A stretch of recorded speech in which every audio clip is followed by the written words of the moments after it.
For actors, it's nothing less than the promised land. Here, a little talent and a lot of attitude can pay off big, with contracts almost as large as the egos. And for those who haven't made it yet, success is just a let's do lunch away. Hollywood's heyday was in the early years, when it was the dream factory for the Saturday matinee. Back then, the stars carried their glamour straight from the screen to the streets, actually living the movie magic.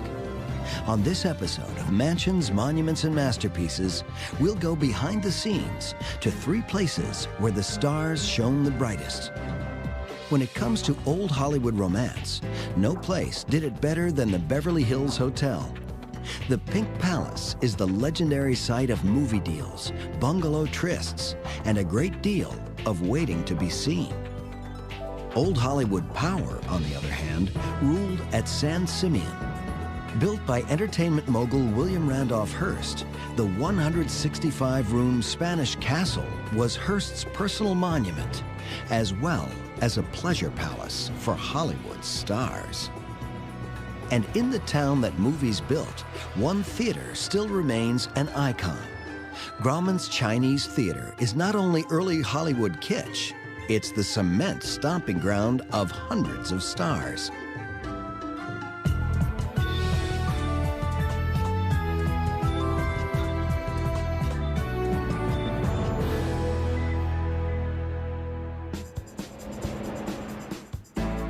In a town that caters to the rich and famous, one place does it with legendary flair: the Beverly Hills Hotel.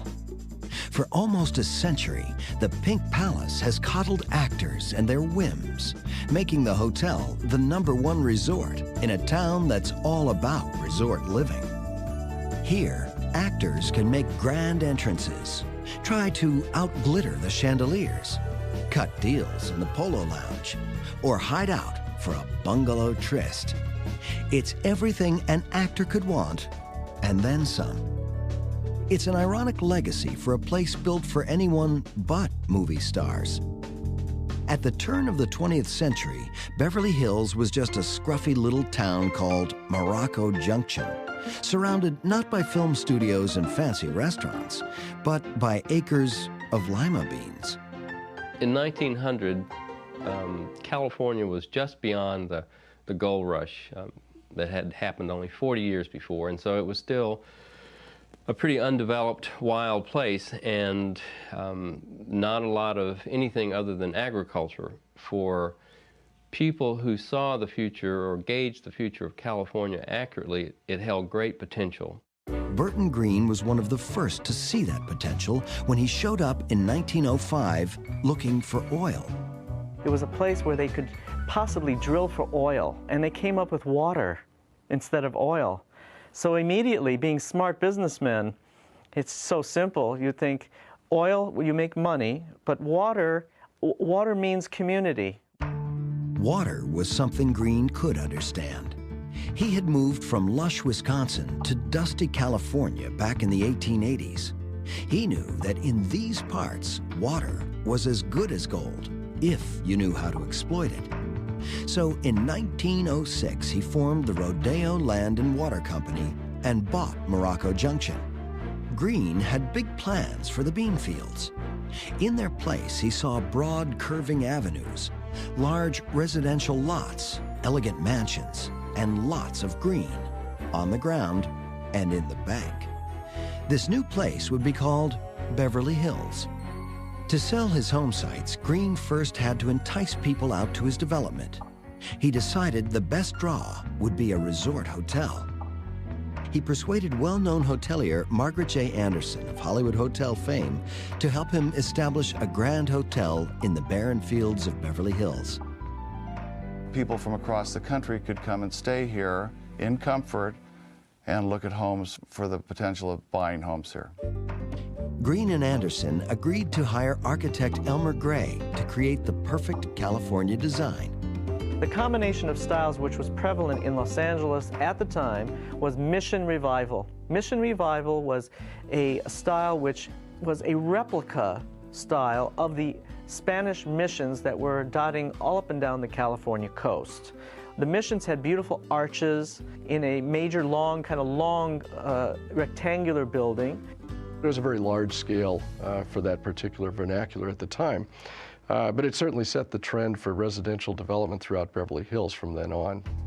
In 1911, first ground was broken in the dusty bean fields for this future trendsetter. The LA buzz was that the new hotel was going to cost a fortune. You can imagine it, when they said $500,000 that it would cost to build. In those days, $500,000 is absolute phenomenon. And people would be coming out to see what was going on and how big this place would be.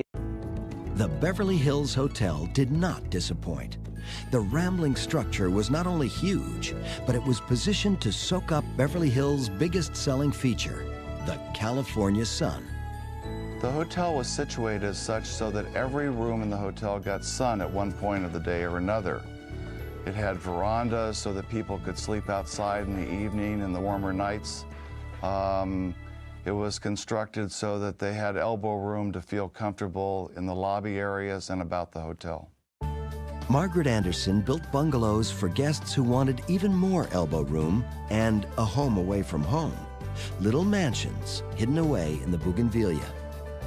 It was the first hotel to be built with bungalows so that people could feel at home here and have separate rooms for the children and dining areas and living rooms so that they would totally feel comfortable and at home here while they were looking for potential home sites.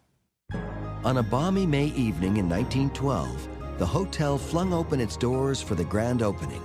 Margaret Anderson and her son Stanley greeted the prominent guests.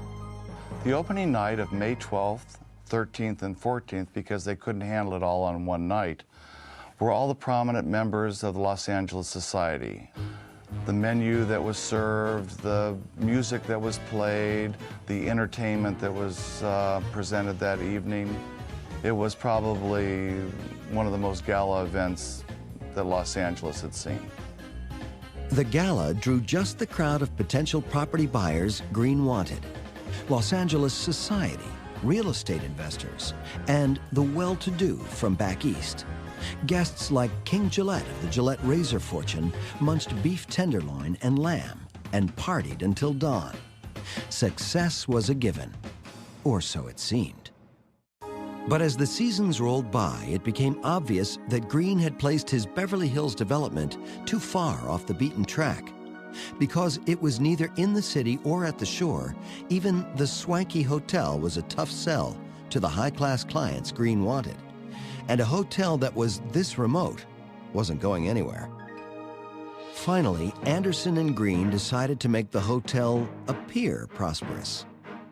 My grandfather, who was the manager of the hotel, was in partnership with Stanley Fox from Fox Studios. So he was able to work with the studios to hire extras to come to the hotel and to mill about and look comfortable and to play golf and hit golf balls and ride horses, to make it appear as that they were guests, because at the beginning there really were no guests here to stay to speak of. Using actors was a desperate move, because they were the one group Green did not want moving into his posh new development. Actors were considered wild and loose, certainly no asset to the neighborhood. When people like actors would come to Los Angeles and want to rent an apartment or a house or something, sometimes there would be a sign that would say, "No dogs or actors allowed."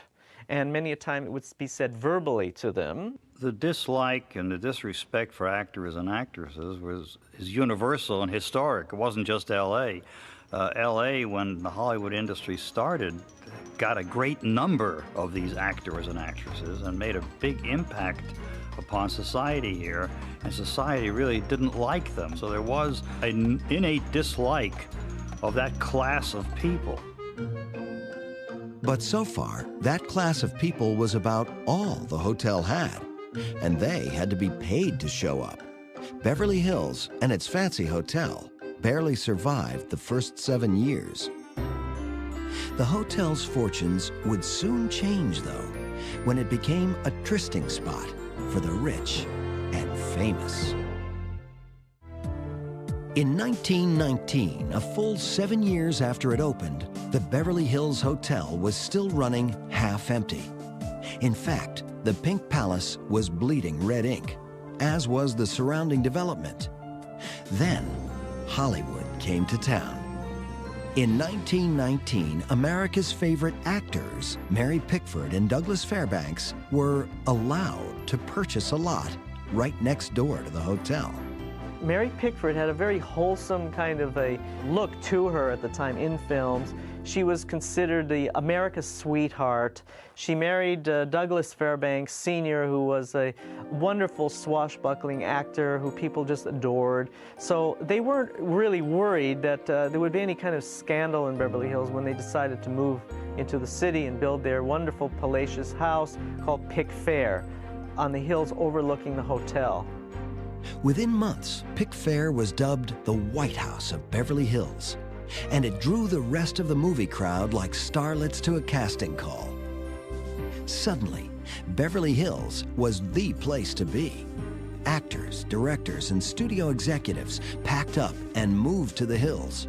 Mansion after elaborate mansion sprang up overnight. Famous celebrities like Will Rogers, Gloria Swanson, and Charles Ray became instant neighbors. And the Beverly Hills Hotel became their hangout. It wasn't long before the stargazers came too, hoping to see someone famous at play. Well, people have always been celebrity happy. They always want to come out for a star. Everybody wants to see what the other end of the rainbow looks like. Better yet, they hope to see a scandal. Of course, trysts were held here by different actors with different other actors, and we're talking about, Clark Gable here with Carole Lombard. We're talking Clark Gable and others. We're talking about Yves Montand and his people. I mean, there are many stories relating to middle of the night kind of parties going on, people sneaking into each other's bungalows. I mean, we can go on and on with these stories. Many are true, many, of course, were the folklore of the hotel.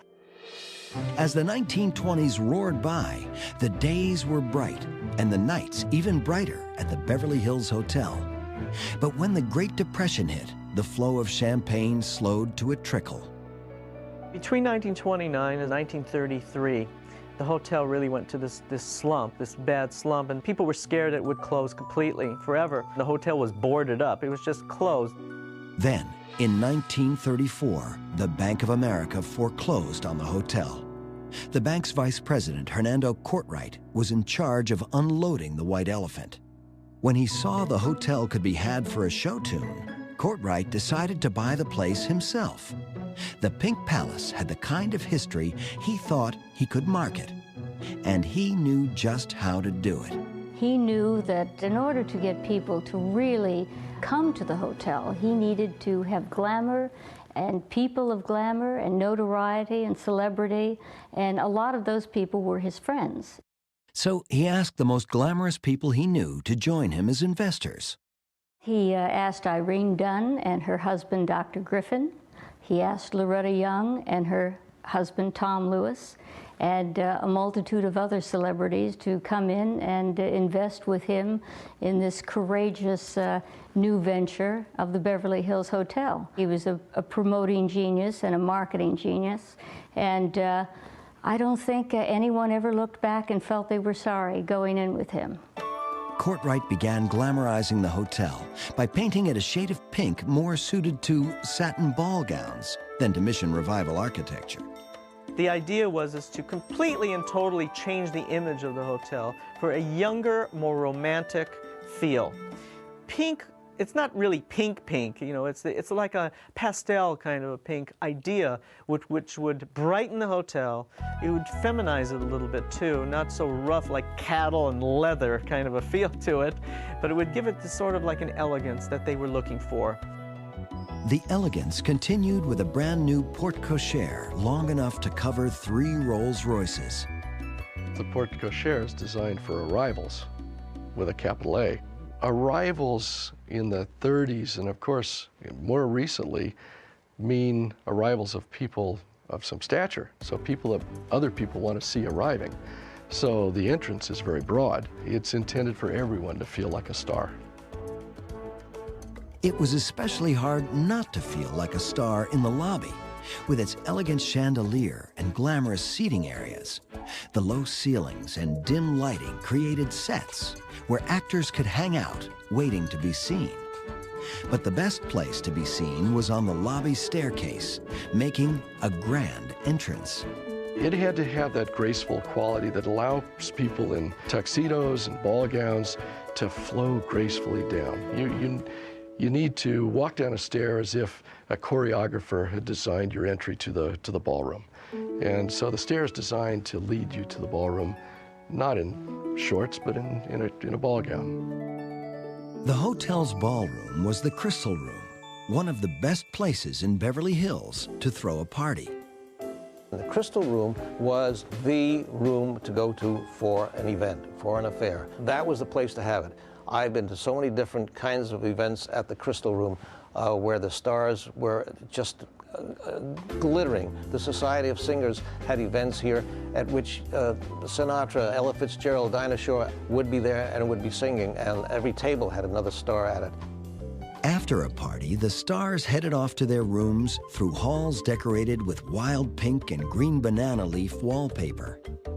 It was designed for the hotel by Don Loper, better known for his loud tie designs. Courtwright had given each bedroom a $3,000 shot of glamour, adding canopy beds, upholstered love seats, and marble fireplaces. But the most acclaimed renovation upgraded the children's dining room into Hollywood's legendary watering hole, the Polo Lounge.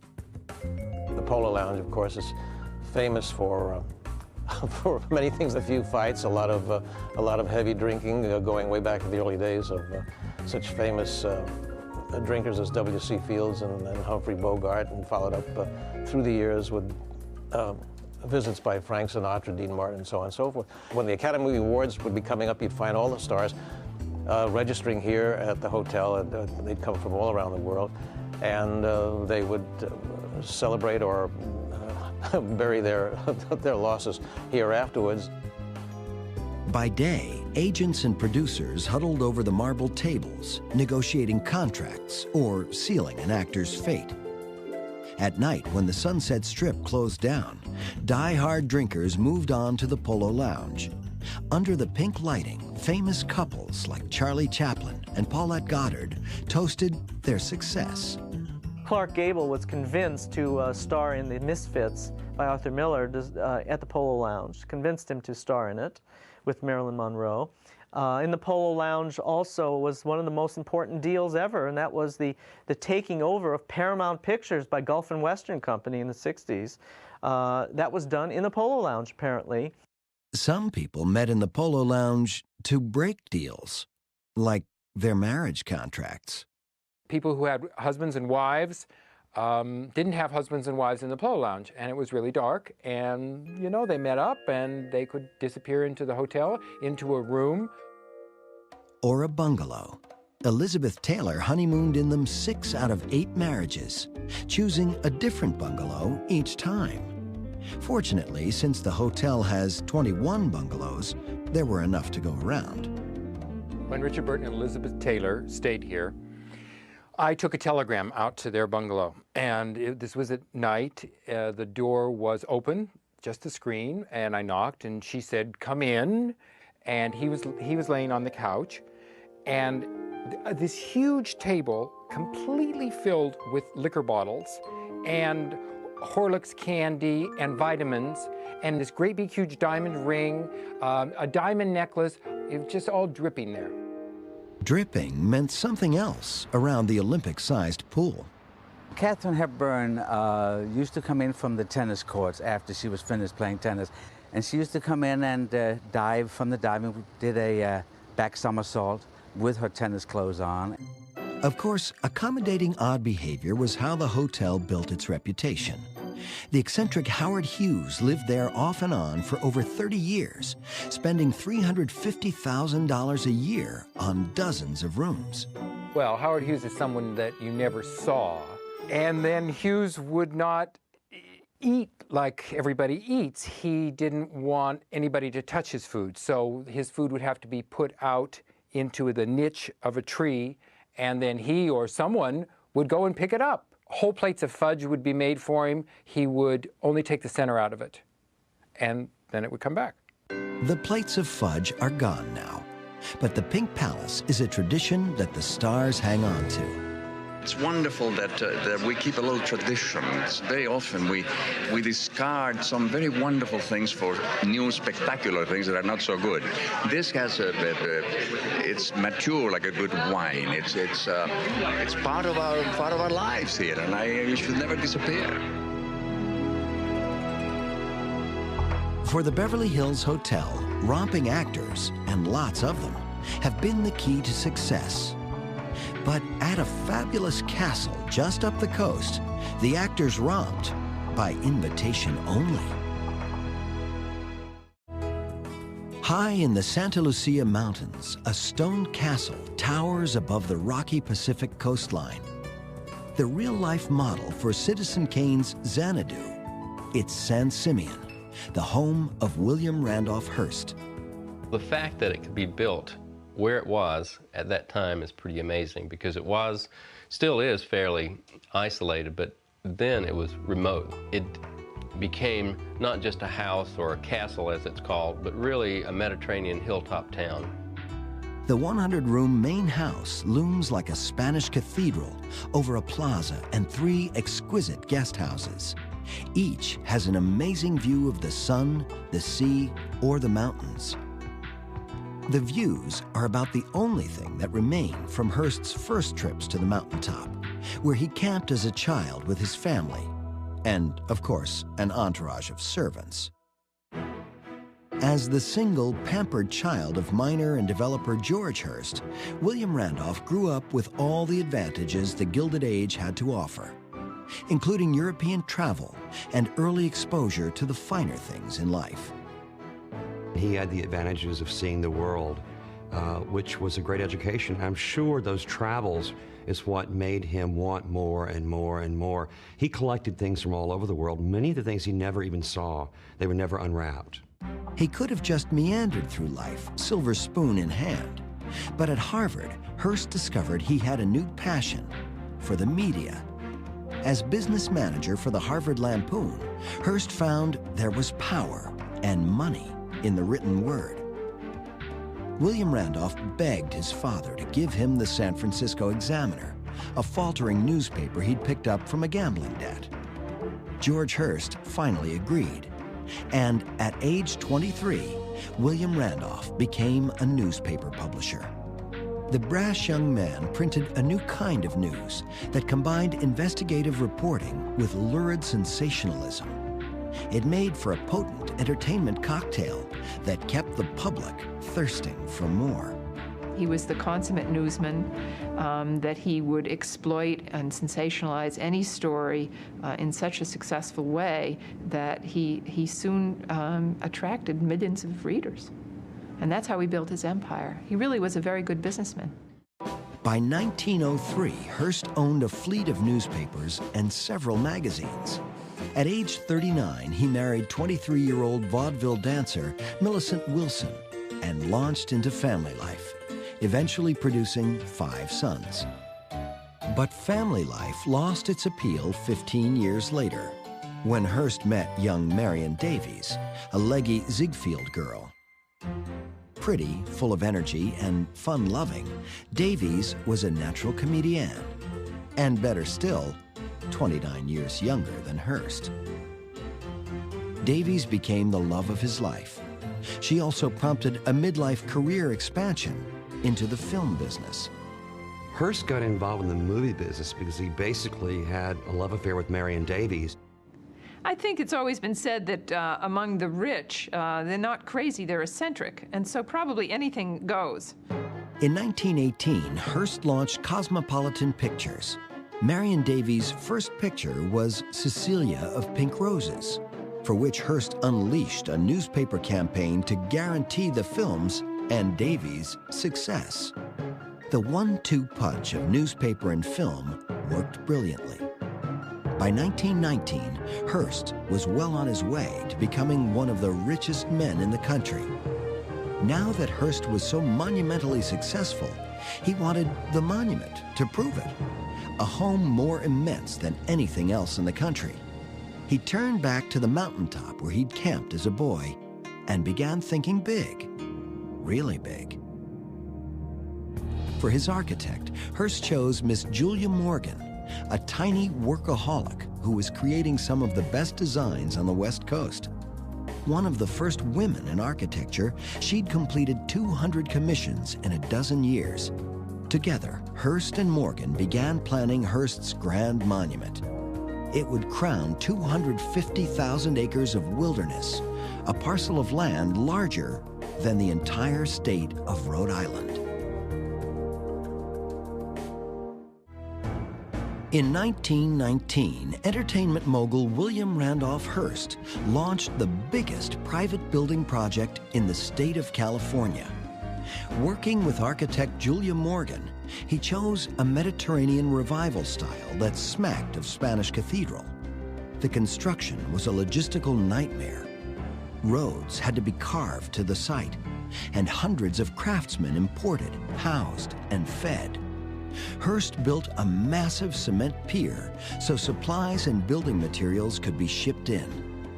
When Hearst Castle was begun in 1919, it was a very isolated place. It's still quite remote, but then there were no roads. There was no Highway 01 along the coast of California, and to get here was quite a trek. They were able to bring in building materials because of the harbor at San Simeon. It's one of the few safe harbors along the coast of California.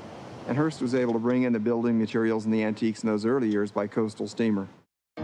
The massive main house, called, of course, Casa Grande, was made of poured concrete and steel. It soared 137 feet above the plaza and contained 100 ornate rooms. Hearst and Morgan consulted on every detail of the construction, including the intricately designed tiles, painted ceilings, marble fountains, and carved teakwood moldings. 5 warehouses full of priceless antiques were emptied to furnish the home. The grounds were just as spectacular. Morgan brought in tons of topsoil, enough to cover 50 acres, 5 feet deep, and created Italian gardens, terraces, pools, and walkways. The finished complex was about 90,000 square feet and was built at a cost of $9 million, which if you could build it in today's world would be at least several $100 million and perhaps more. Amazing feat that it was, it failed to impress Hearst's estranged wife. In 1925, he and his family spent their first and last Christmas together at Casa Grande. From then on, Marion Davies was the mistress of San Simeon. Under Davies' rule, San Simeon was more pleasure palace than cathedral knockoff. Celebrities like Charlie Chaplin, Carole Lombard, and Mary Pickford were regular house guests. Charles Lindbergh and Amelia Earhart flew in, as did world leaders and politicians. A weekend at San Simeon meant riding horses, playing tennis, and swimming in the Neptune pool. On cloudy days, guests went underground to the Roman pool, lined with Venetian tiles of glass and hammered gold. They were free to do what they liked during the day, to enjoy the tennis courts or the swimming pools, maybe to go horseback riding, just to kind of relax in the beautiful surroundings. Evenings, though, the guests were expected to report for dinner with the hosts. The evening began with guests gathering in the assembly hall. The decorating style ranged across old Europe. Hearst and Davies would mysteriously appear from Hearst's secret elevator to his quarters. Then the party moved to the refectory, a 2,000 square foot dining hall under a hand-carved ceiling from a 16th century Italian monastery. When Hearst invited a group of guests here, he generally invited relatively small groups, a dozen or so people. And at about 9 o'clock, they would go into the refectory, or the dining room for the estate, and there they would find their seats by place card. And generally, the newest guests or the most recent arrivals were seated nearest their host. And then as their stay progressed or wore on, they might find their place card moving away from their host. It was a not too subtle hint that the guest was overstaying his welcome. One of those guests was British humorist P.G. Wodehouse, who finally found himself at the end of the table. He decided it must be time to go, because if he were moved again, he'd be, as he put it, feeding on the floor. After dinner, the group might head to W.C. Field's favorite, the billiard room, to shoot snooker beneath a 15th century French tapestry. Or they might wander over to the movie theater to see Davies on screen. Her movies were always squeaky clean. Hearst didn't allow her so much as an on-screen kiss. In fact, to the dismay of the acting crowd, Hearst was remarkably prudish. Was really strict. He was a little crazy. He had a 2-drink limit. I mean, at this point, why serve drinks? You're going to have 2, and he had a 7,000 bottled wine cellar. I mean, he was probably just collecting it to look at it, I guess, to say he has a wine cellar. He had kegs of beer everywhere. And the guests kind of got around that rule. They brought their own booze in. Cary Grant did. Marion Davies, his mistress, hid her drinks in the ladies' room. So they really had to go around like they were at a little Baptist, summer camp. At one party, several B-movie actresses managed to sneak an extra cocktail or two and eventually decided to go out and donate their underwear to the nude statues on the grounds. When they returned to the dinner table, they found their place cards moved to the very end of the table and their plates heaped with whiskey and gin bottles. But Hearst didn't let his delicate sensibilities keep him from throwing some extravaganzas. For costume parties, he brought in Hollywood seamstresses and makeup artists to outfit the guests. He tended to like costume parties. In fact, we know of a couple of parties staged here in the 1930s. One was a pioneer theme, the other was a Civil War theme, when there probably were around 100 guests here. For the overnight guests, there truly wasn't a bad room in the house. But some of the rooms were spectacular, even by San Simeon standards. The Doge's suite, for instance. There are things that make it unique, that make it different. There's a beautiful balcony with carved marble archways with cloverleaf-like design that you can see. That's reminiscent of the balcony on the Doge's Palace in San Marco Square in Venice, Italy, and thus the name for this guest suite. Within the sitting room of the Doge's suite, you can see that Mr. Hearst collected not only fine arts and decorative arts, but also architectural elements, ceilings, fireplaces, doorways, and the like. In the center of the room, on the Spanish table, lies a carved basalt figure from Egypt dating back to the 3rd century BC. And here we see a ceiling with 2 components to it. The center oval-shaped painting is a Dutch painting from the 16th century that depicts the Annunciation of the birth of Christ to the shepherds. And the balance of the ceiling is carved and painted wood from Italy from the 18th century. But most visitors angled to stay in the octagonal Celestial Suite. Although guests had to clamber through an unfinished stairwell to reach it, their reward was a suite spanning 2 towers. The views were magic. Hearst's Gothic bedroom suite was hidden away from the prying eyes of guests. Here, under his inlaid ceiling, he could rule his empire. It made him feel like an earl or a king or a prince. He was a manufactured one, but many people, even today, live in those kinds of rooms. It makes them feel more important, and he had to be the king of the hill. Since Hearst never divorced his wife, he maintained propriety by setting up Davies in her own bedroom. But it was only a sitting room away from his. He wanted to maintain propriety with Marion Davies, so he has a separate room for her, and he has this, this very discreet drinking code. Those are just 2 examples, but I think he still was very much, in some ways, a Victorian gentleman, if you will. As large as the main house was, it still wasn't enough. Hearst wanted more buildings to surround his Spanish plaza. He and Morgan built 3 guest houses, each more elegant and ostentatious than the last. In the Casa del Mar, guests like Errol Flynn slept on a 17th century canopy bed overlooking an ocean view. The Casa del Sol's rooms looked out to a view of the setting sun. The Casa del Monte was the smallest of the three, a mere 10 rooms. The building frenzy at San Simeon continued for 28 years. Eventually, the buildings enclosed over 90,000 square feet, almost enough space for Hearst's enormous art collection. It's difficult to know whether Hearst was buying to furnish his various building projects or building to display his various art collections that he was acquiring, but he was a voracious collector. He collected in a lot of different areas. We have here at San Simeon his Spanish and Italian collection from the 16th and 17th century primarily, but he collected for a long period of time and was well known to the dealers in New York especially. Hearst continued to collect and entertain until 1947, when poor health finally forced him to abandon San Simeon, along with an unfinished wing and more warehouses of antiques. He died in 1951.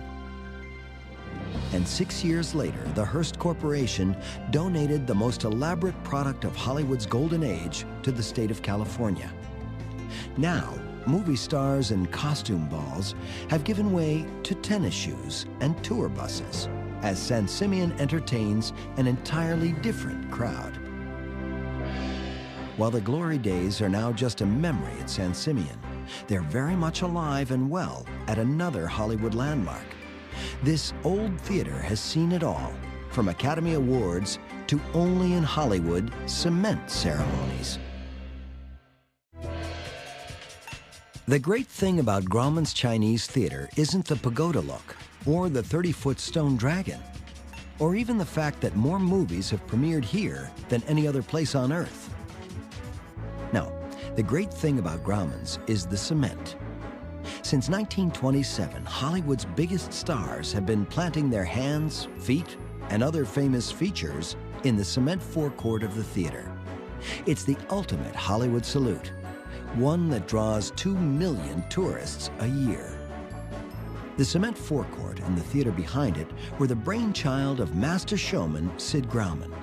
His love of movies went back to the earliest flickering days of film, when he and his father had gone into the theater business.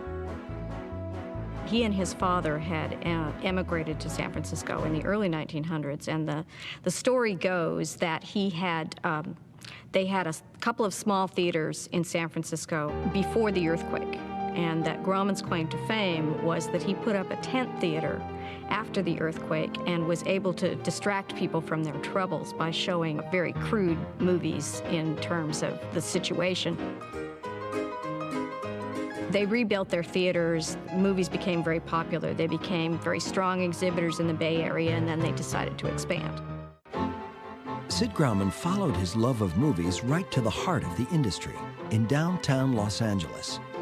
First, he built the enormous $1 Million Theater on Broadway. Then, in 1922, inspired by the discovery of King Tut's tomb, he built the Egyptian. For a showman like Grauman, the sky was the limit, literally. He was the first to place sweeping searchlights in front of a theater. Still, Grauman wanted more.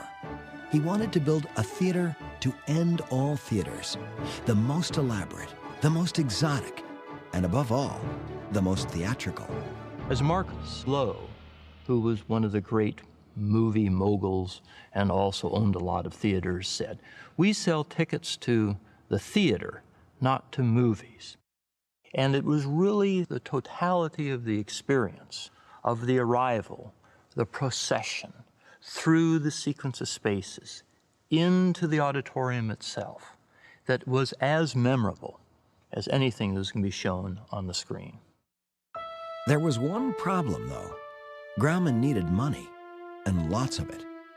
Fortunately, the same little lady who had jump-started Beverly Hills was willing to give Grauman a boost. Mary Pickford, along with Douglas Fairbanks and Joseph Schenck, came up with the $2 million Grauman needed to realize his dream.